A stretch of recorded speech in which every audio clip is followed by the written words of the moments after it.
from around the globe. Hot, fresh, balanced and objective. On Unity.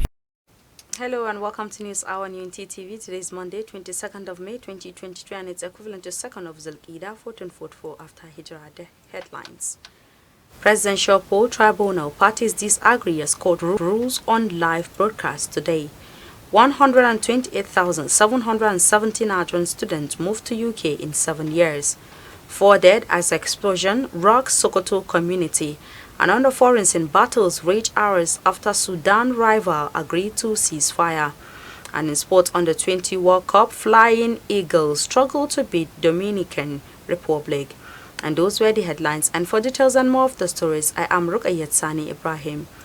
Ahead of today's ruling on the application for live transmission of the proceedings of the presidential election petition tribunal, the People's Democratic Party (PDP) and the All Progressives Congress have disagreed over the need for the hearing to be broadcast by the media.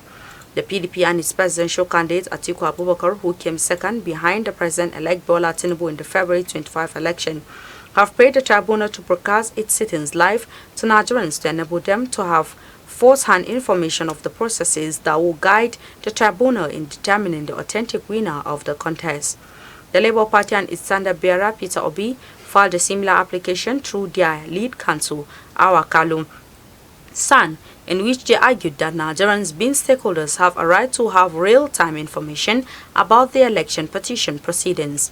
However, the Independent National Electoral Commission (INEC), the president-elect and the APC vehemently opposed the application, describing it as frivolous. They argued that the application relates to policy formulation of the court, which is outside the PEPC's jurisdiction as constituted. After hearing the arguments from all the parties last Thursday, the court reserved a ruling on the application till today. As the Dangote refinery begins operations today, the 650,000 barrels per day oil processing facility has been designed to process crude oil grades from the three continents of Africa, Asia and America. It was also gathered that the refinery will deliver a surplus of about 38 million liters of petrol, diesel, kerosene and aviation fuel for Nigeria daily. Hence, it will meet the 100% fuel supply requirements of the country. Data in a document obtained from the company on Sunday showed that the Dangote refinery could support the establishment of 26,716 filling stations, create 100,000 direct and indirect jobs, and provide a 21 billion naira market for Nigeria crude oil annually. Early this month, Unity FM reported that the Dangote refinery established by Africa's richest man, Aliko Dangote, is scheduled to be inaugurated on May 22. A presidential aide, Bashir Ahmed, had tweeted that the inauguration will be done by President Muhammad Buhari. In search of better education and quality of life, a total of 128,770 Nigerian students enrolled in universities in the United Kingdom between 2015 to the end of 2022. Analysis of the data obtained from the Higher Education Statistics Agency of the UK have revealed. The number of Nigerian students have continued to grow over the years as Nigerians try to escape the horrors of bad governance and the disruption of academic activities by tertiary institutions-based unions such as the Academic Staff Union of Universities and the Senior Staff Association of Nigerian Universities, among others. A breakdown of the HAUSA statistics shows that in the top 10 international student list, Nigeria ranked third behind China and India. An education activist and program director, Reform Education Nigeria, Ayo Damola Oluwatoyin, who had spoken to newsmen earlier, listed poor government policies as one of the reasons Nigerians seek better opportunities abroad. Meanwhile, the United Kingdom is set to announce new restrictions that will most likely stop Nigerian students and other nationals studying in the UK from bringing their families over. No fewer than 4 persons have been confirmed dead following an explosion from a shop of a local welder in Isa local government area in the troubled Eastern Central District of Sokoto State. The spokesman of Sokoto State Police Command, DSP Sanusi Abubakar, confirmed to newsmen that the explosion occurred on Sunday afternoon, resulting in the death of 4 persons. He said the explosion is not connected to the security challenges bedeviling the area, but was as a result of an explosion from a cylinder in the shop of the local welder in the area. Aside from the 4 persons that lost their lives, 3 others who sustained injuries and are in critical condition are receiving treatment in an undisclosed hospital in the state, according to the police PRO. To contribute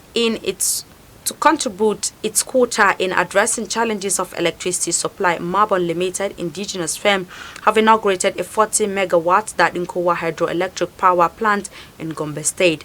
Mabon noted that plant will light up homes, schools and hospitals, thus improving living conditions and creating new opportunities for growth. Speaking at inauguration, Managing Director Richard Madubunyi said the completion of Dadinkowa hydropower is a testament to the power of collaboration of the federal government, state and host communities and partners. On his part, the state's governor Muhammad Yahya said the power project represents a milestone in energy independence of Northeast, adding that his administration is working on 200-megawatt solar project under Northern Governor's Renewable Energy Initiative and will also harness hydropower potential at Balanga Dam to boost Gombe State's energy capacity.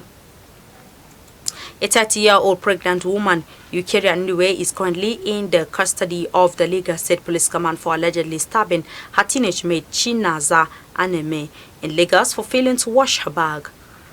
Policemen arrested the suspect following a video on the plight of the maid recorded by one of her neighbors, which went viral over the weekend. The State Police Public Relations Officer Benjamin Hundeyin, who confirmed the arrest in a message he posted on his Twitter handle on Sunday, disclosed that because of her condition, the suspect have been moved to the command's gender unit where she will get adequate medical attention while the investigation continues.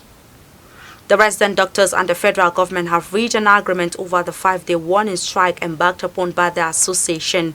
On May 17th, the Nigerian Association of Resident Doctors (NARD) began a 5-day warning strike to press home its demand after a 14-day ultimatum to the government lapsed. Unity FM had reported that the doctors are demanding an immediate increment in the consolidated medical salary structure to the tune of 200% of their current gross salaries. Worried by the situation, the doctors met with the Senate and House of Representatives Committees on Health and the Minister of Labour and Employment, Dr. Chris Ngige, on Friday to deliberate on their demands. This was disclosed in a statement on Sunday by its spokesman of the Ministry of Labour and Employment, Olajide Oshundun, who said a memorandum of understanding (MOU) was signed at the end of a conciliation meeting convened by Ngige in his office. Tourists have taken over and set up camp inside the Kayinji National Park in New Busa in Borgu local government area of Niger State. It was gathered that the tourists came out daily from their hideouts to attack travelers along the busy Wawa-Luma highway, which connects to the Benin Republic. Staff of the national park have stopped reporting to work after they were attacked several times by terrorists, leaving some of them injured. A source from one of the communities around the national park, Aliyu Umar, claimed that there are a large number of terrorists occupying the park. Efforts to get Niger Police spokesman DSP Abiodun Wasiu prove abortive, but the vice chairman of Borgu local government area, Malam Abdullahi Muhammad Nasser, confirmed the development, describing it as very worrisome and disturbing.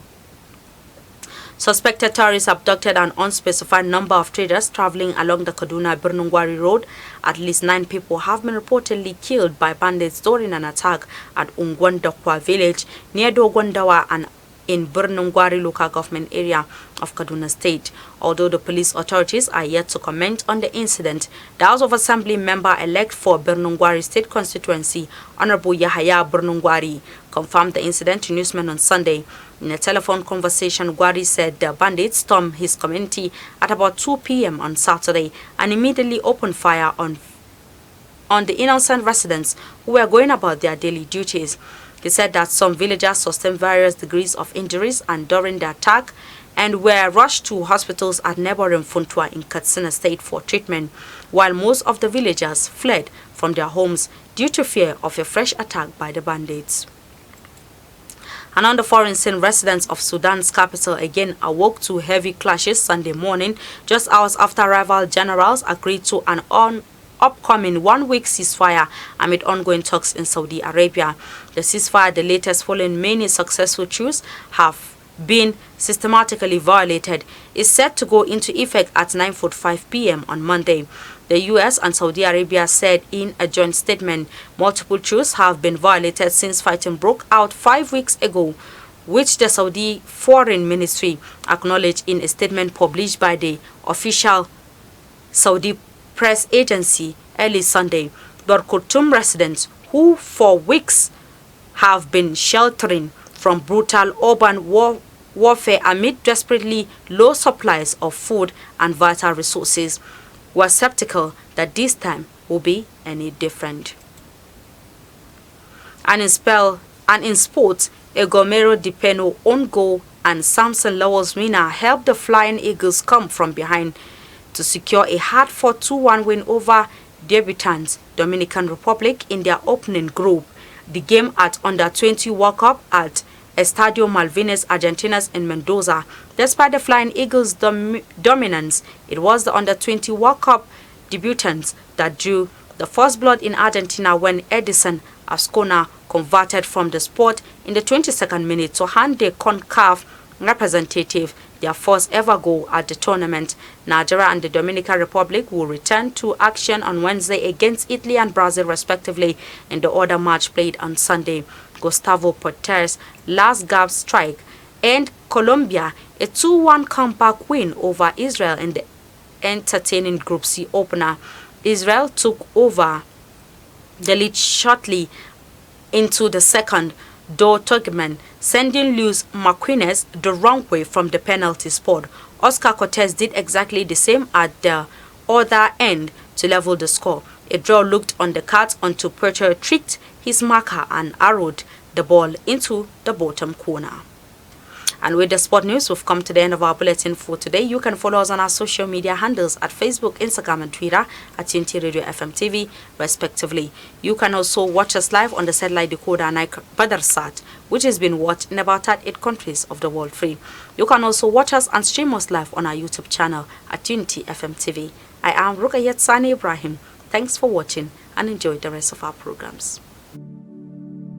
I was the head boy in my primary school, senior prefect and best graduating student in my secondary school, but drug abuse almost ruined my life. I was on an average of 2 grams of cocaine per day. I was taking 8 ampoules of pentazosine daily. European shisha, cocaine. I became a user, a dealer, and a gangster. I saw other users drowning. I knew I didn't want to be like them, but I was already trapped. My family disowned me. My employment was terminated. I sold my car, sold my house. I'll go out well-dressed and return shoeless, shirtless in exchange for drugs. I was seeing things that were not real, and I once stabbed myself because I felt something crawling under my skin. I contacted NDLEA and started therapy. I spent 3 months in therapy. I spent 8 months. It's easy to relapse, but your mind has to be stronger than the cravings. Drugs does not love you. You are not the one using drugs. Drugs are the one using you. Say no to drug abuse. Unity.